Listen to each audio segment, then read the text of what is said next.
Hello everyone. আর the local আজকে একটা পুজোর ভিডিও নিয়ে চলে এসেছে। প্রত্যেক বছর হয়তো পুজোর ভিডিও বানায় না দা লোকাল, বাট এবারে বানাচ্ছে পুজোর ভিডিও।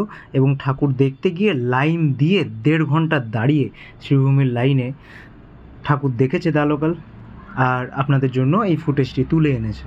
প্রথমেই বলে দিই যে আমার প্রবাসী যারা ভাইয়েরা আমার ভিডিও দেখছেন, যারা বাংলাদেশ থেকে দেখছেন, যারা বাইরে আউট অফ ইন্ডিয়া যারা ভিডিও দেখছেন, তাদেরকে অনেক অনেক অনেক বেশি শারদীয়ার প্রীতি ও শুভেচ্ছা। আউট অফ দ্য স্টেট যারাও রয়েছেন কাজের জন্য, বিভিন্ন রকম কাজের জন্য ফেসে রয়েছেন, বা কাজের এমন কর্মদায়বদ্ধতা আসতে পারছেন না, তাদের জন্য আমার শুভ শারদীয়ার হার্দিক শুভকামনা। হ্যাঁ, বর্তমান কলকাতার কেমন অবস্থা পুজোতে সেটা দেখানোর জন্যই আপনাদের কাছে পৌঁছে দেওয়ার জন্য এই ভিডিওটা বানানো। অবশ্যই ভিডিওটি দেখবেন, শেষ অবধি দেখবেন, লাইক করবেন, শেয়ার করবেন, সাবস্ক্রাইব করবেন।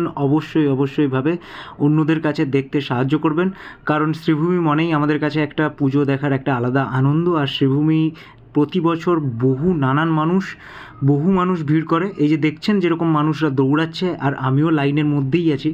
এক জায়গায় লাইন দাঁড় করাচ্ছে, ড্রপ গেটগুলোতে এক জায়গায় লাইন দাঁড় করাচ্ছিল, প্রায় ধরে রাখুন 15 থেকে 20 মিনিট করে এক জায়গায় লাইন দাঁড় করাচ্ছিল, কারণ এটা অলরেডি চতুর্থীর দিনে এরকম ভিড় ছিল শ্রীভূমিতে।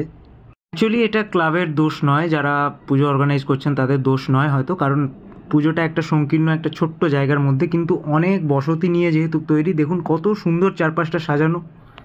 আচ্ছা, ঠিকানাটা একবার বলে দেই, যারা কলকাতার বাইরে থেকে আসছেন তারা অবশ্যই যে কোনো বাস শিয়ালদাতে আপনি পেয়ে যাবেন, যে কোনো বাস, সেই বাস ধরে আপনি চলে আসবেন লেকটাউন বা শ্রীভূমি বললেই আপনাকে বাস নামিয়ে দেবে, এবং লেকটাউনে নামলেই আপনাকে লাইন দিয়ে দিতে হবে শ্রীভূমির জন্য। শ্রীভূমির প্যান্ডেল লাইন প্রায় আপনার প্যান্ডেল মণ্ডপ থেকে প্রায় দূরত্ব হচ্ছে, লাইনের দূরত্ব পড়ে প্রায় 1 কিলোমিটার দূর থেকে।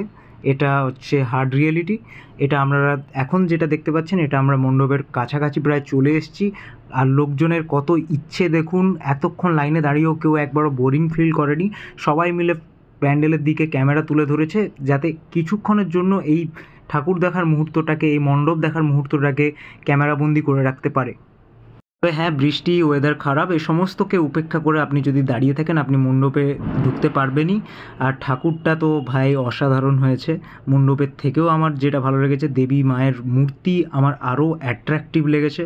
আরেকটা জিনিস, দাঁড়িয়ে পা ব্যথা হতে পারে, অতএব পা ব্যথার জন্য যত সব আপনাদের প্রিকশন নেওয়া দরকার সেগুলো নিয়ে রাখবেন। বাড়ি ফিরে সেই সমস্ত ওষুধপত্র খাবেন, কারণ পার সাথে সাথে আপনার পেলভিক মাসেলগুলোও ব্যথা করা শুরু করবে। থিম এবারে পুরোটাই একটা সাউথ ইন্ডিয়ান মন্দির, যেটা কিনা হচ্ছে তিরুপতি বালাজির মন্দির। সেই মন্দিরের ওপর বানানো, এবং হুবহু যেরকম তিরুপতি বালাজি আপনি সাউথ ইন্ডিয়াতে দেখতে পাবেন, সেই ধরনেরই বানানো হয়েছে প্যান্ডেলটাকে।